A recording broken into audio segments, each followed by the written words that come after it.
신명기 6장 4절에서 9절 말씀입니다. 우리 함께 보시겠습니다.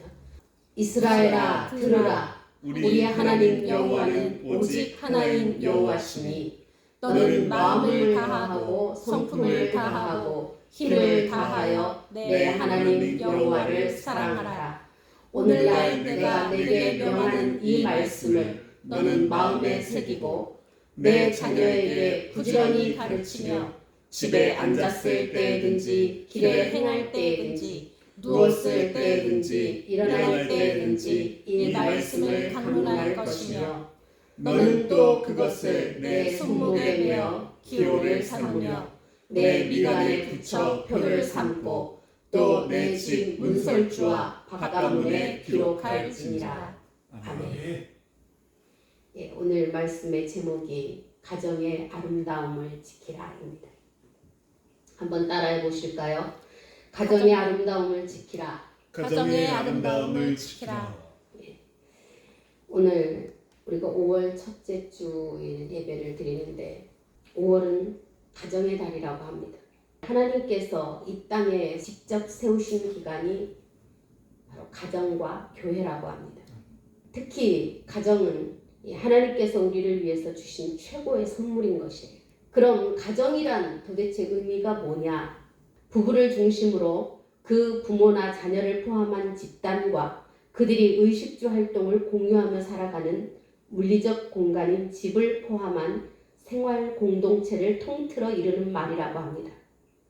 또 가정은 구성원의 일상적인 부양, 양육, 보호, 교육 등이 이루어지는 생활 단위를 이루는 말이며 개인의 기본적인 욕구를 충족시키고 사회 통합을 위하여 기능할 수 있도록 유지, 발전되어야 한다라고 건강가정기본법에 이렇게 명시되어 있습니다.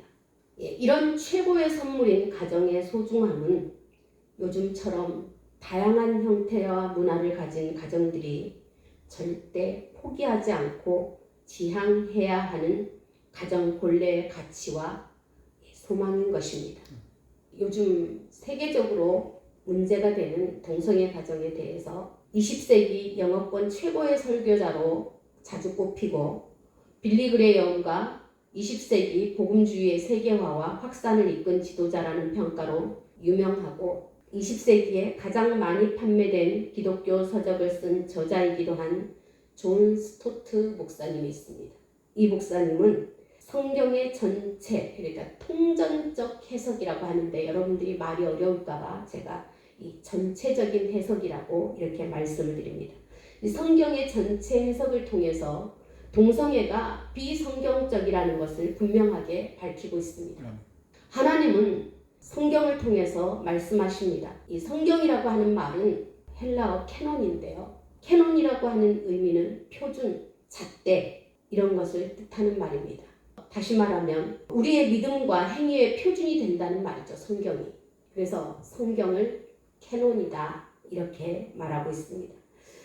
이 성경은 진리입니다. 아멘. 진리는 절대로 변하지 않는 것입니다. 아멘. 이 성경은 우리 인생의 매뉴얼입니다. 아멘. 그래서 우리는 성경대로 살아야 하는 것이에요. 우리의 어떤 형편과 처지를 따라서 사는 게 아니라 하나님의 말씀이 그렇다 하면 때로는 우리의 마음에 안 맞아도 내 생각하고 다른 것 같아도 하나님의 말씀대로 살아야 하는 것입니다. 아멘. 이 스토트 목사님은 그 동성애자들에게 동성애 행위와 동성애 관계의 중단을 요청할 때 그들에게 적용할 수 있는 올바른 태도를 믿음, 사랑, 소망 이 세 가지 관점에서 제시를 했습니다.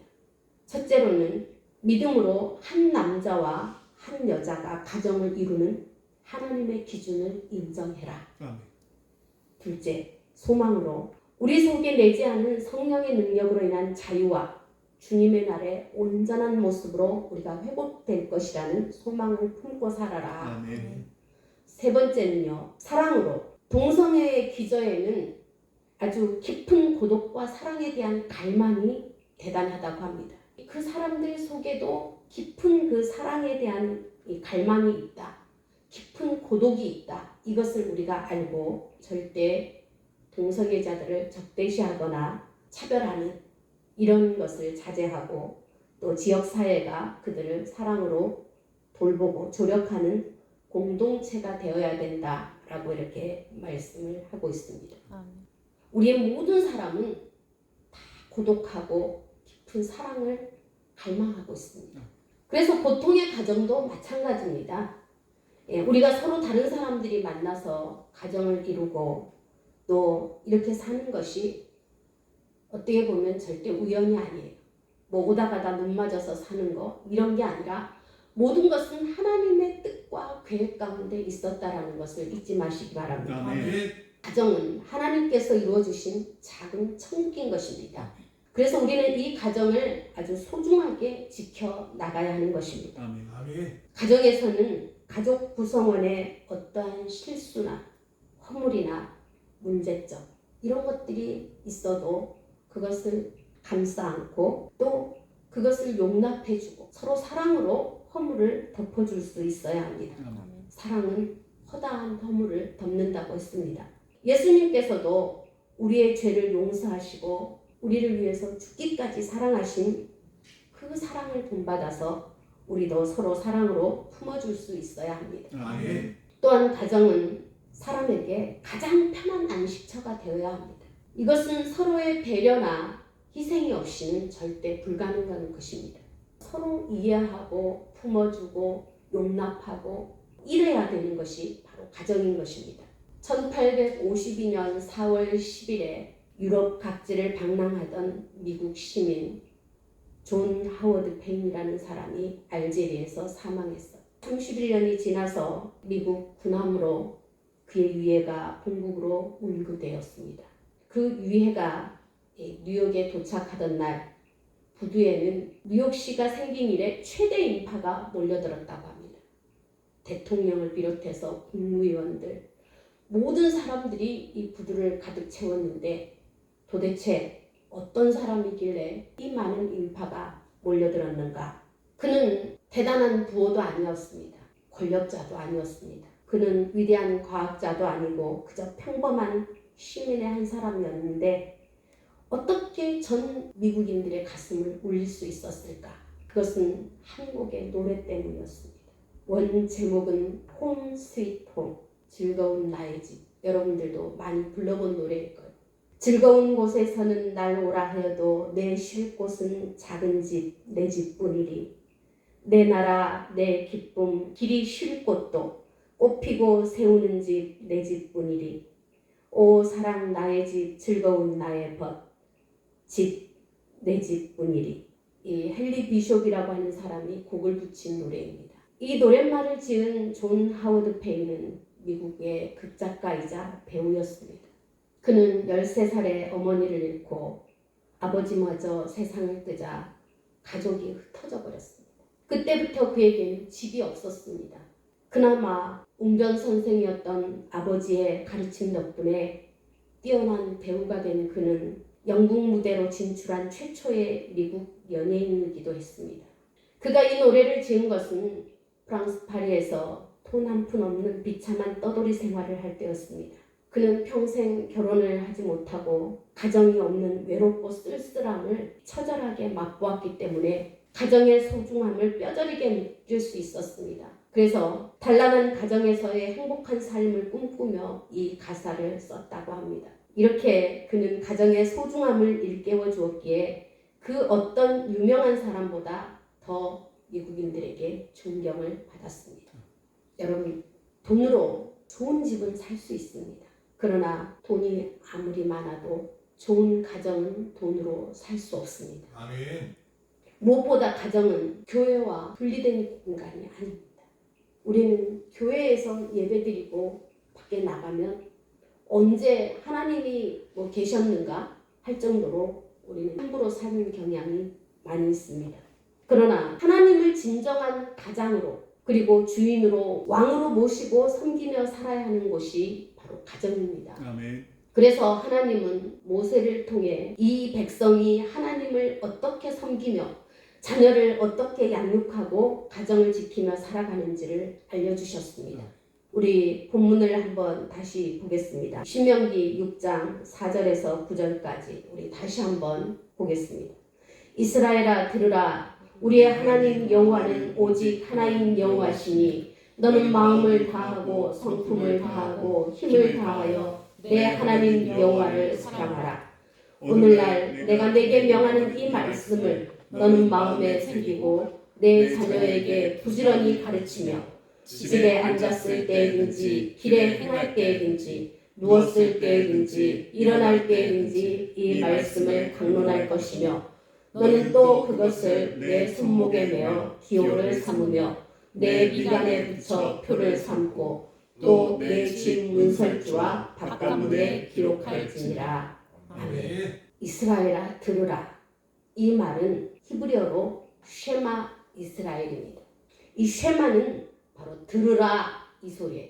가정에서 자녀들을 신앙적으로 어떻게 교육할 것인가를 구체적으로 설명하는 내용입니다. 이스라엘은 쉐마의 가르침을 통해 하나님의 통치가 가정에 임하고 하나님의 평강이 임하는 것을 경험하고 있습니다. 유대인들의 전통에 의하면 이들은 하루에 2번씩 쉐마를 암송하도록 되어 있습니다.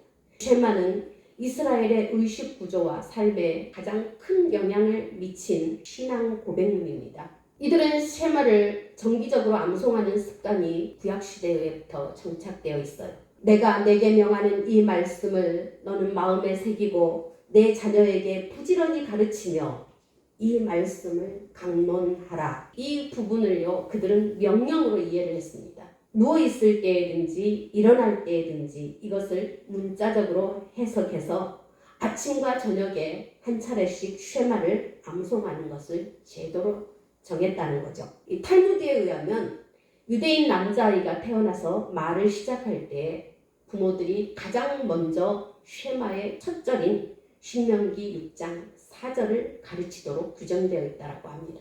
이스라엘아 들으라. 우리의 하나님 여호와는 오직 유일하신 여호와시니. 하나님이 오직 유일하신 여호와 그분이 우리의 하나님이라고 하는 것을 그들이 아침 저녁으로 이렇게 읊었다라는 겁니다.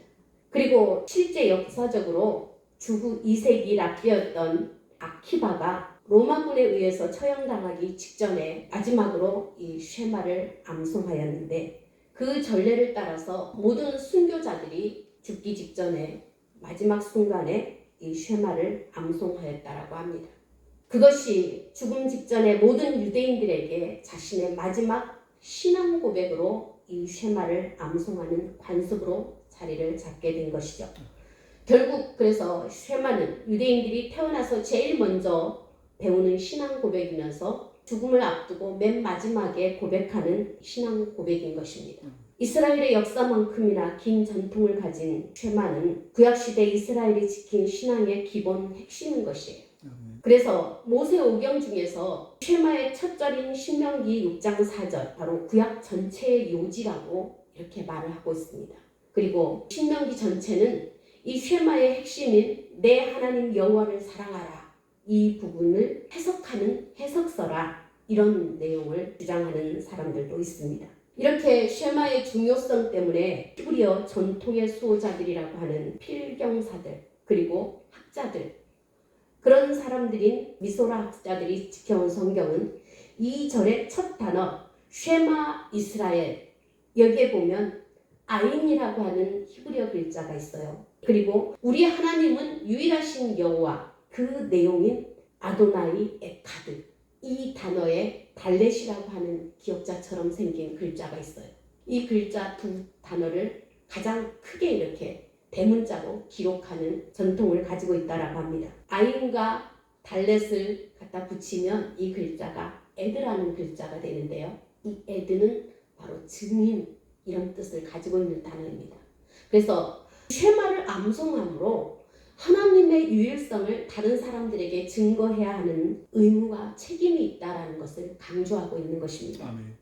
그래서 이것이 우리가 사는 길이고 자손 대대로 복받을 길이기 때문에 우리는 언제 어디서든지 예수 그리스도의 증인이 되어야 되는 사람들입니다. 아멘. 그래서 예수님께서도 모든 계명 중에서 어느 계명이 가장 중요한 것인가를 묻는 서기관에게 이 쉐마의 첫 부분을 인용함으로써 자신의 대답을 대신하셨습니다. 마태복음 22장 37절에서 40절까지의 말씀. 예수께서 이르시되 내 마음을 다하고 목숨을 다하고 뜻을 다하여 주 너의 하나님을 사랑하라 하셨으니 이것이 크고 첫째 되는 계명이요 둘째도 그와 같으니 내 이웃을 내 몸과 같이 사랑하라 하셨으니 이 두 계명이 온 율법과 선지자의 강령이니라. 아멘. 아멘. 예수님의 답변은 당시 유대인들이 지켜오고 있던 쉐마의 중요성을 그대로 인정하신 것입니다. 아멘. 유대인들은 그래서 지금도 메주자라고 하는 이 메주자라는 뜻이 뭐냐면 히브리어로 문설주라는 뜻을 가지고 있어요. 이 메주자라고 하는 길쭉한 크기는 뭐 제각각입니다. 유대인들의 집에 들어가는 문설주에 보면 이렇게 조그맣게 붙어 있어요. 쉐마가 들어있는 것입니다. 이렇게 붙여놓고 너희 집에 문설주에다 기록하라 하는 그 말씀을 그냥 명령으로 그대로 받은 거예요. 그래서 그렇게 붙여놓고 있고 또 이 상자 안에는 우리가 읽은 모세오경 중에 하나인 신명기 6장 4절에서부터 9절 말씀 이 쉐마가 들어있고요. 그리고 이 구절이 양피지에 이렇게 잘 적혀서 둘둘 말아서 적혀 있다라고 합니다. 그런가 하면 테필린이라고 하는 이 또 작은 상자, 여러분들이 까맣고 작은 상자를 유대인들이 여기 달고 다니는 것을 보신 적이 있을 거예요. 또 손목에 여기 붙여서 팔에다 여기 붙여서 이 양가죽 끈으로 이렇게 묶어갖고 손목까지 내려오는 그림들을 여러분들이 찾아보면 알 수 있을 텐데 그들이 내 미간에 붙이고 너 손목에다 붙이고 문설주에 붙여라 이 말씀을 그들은 그대로 액면 그대로 받아서 그대로 실천을 하고 있습니다. 그래서 항상 말씀을 가까이 하라는 거죠. 하나님의 말씀이 너희들에게서 절대 떠나지 말라. 그 말씀을 그대로 생활 속에서 실천하고 있습니다. 또 잠언서 22장 6절에 보면 마땅히 행할 길을 아이에게 가르치라. 그리하면 늙어서도 그것을 떠나지 않는다고 이렇게 말하고 있어요. 그래서 그들은 아주 어릴 때부터 철저하게 하나님의 말씀의 교육을 시키고 있습니다. 그래서 전 세계에 가장 영향력을 미치는 사람들, 좋은 영향력을 미치는 사람들이 바로 유대인들이라는 것을 여러분 잊지 마시기 바랍니다. 아멘.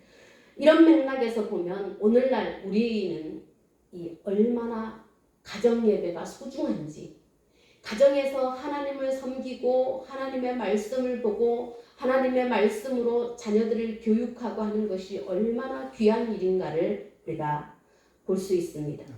가족은 예배를 통해서 서로 말씀 안에서 지혜를 나누고 또 대화를 하며 영혼을 단결시키고 이 저무는 하루의 그 피로를 서로 위안을 얻고 이러는 것이 바로 가정인 것이 가정 예배의 아름다운 모습이 바로 그렇습니다.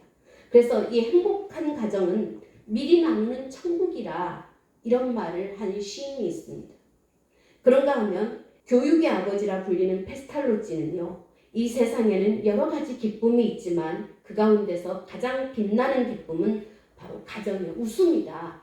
그 다음의 기쁨은 어린이를 보는 부모들의 즐거움인데 이 두 가지의 기쁨은 사람의 가장 성스러운 즐거움이다라고 말했다고 합니다. 이런 가정을 만들고 가꾸기 위해서는 자녀들에게 어릴 때부터 하나님의 말씀을 가르쳐야 합니다. 아멘. 온 가족이 함께 하나님을 예배하는 가정 예배를 우리는 절대 멈추지 말고 계속해서 드려야 되는 것입니다. 아멘. 구약 성경 역대하 20장 13절을 보면은요. 유다 모든 사람들이 그들의 아내와 자녀와 어린이와 더불어 여호와 앞에 섰더라.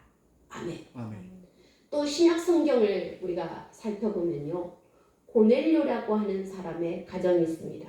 사도행전 10장 1절에서 2절에 보면 가이사랴에 고넬료라 하는 사람이 있으니 이달리아 부데라 하는 군대의 백부장이라. 그가 경건하여 온 집안과 더불어 하나님을 경외하며 백성을 많이 구제하고 하나님께 항상 기도하더니.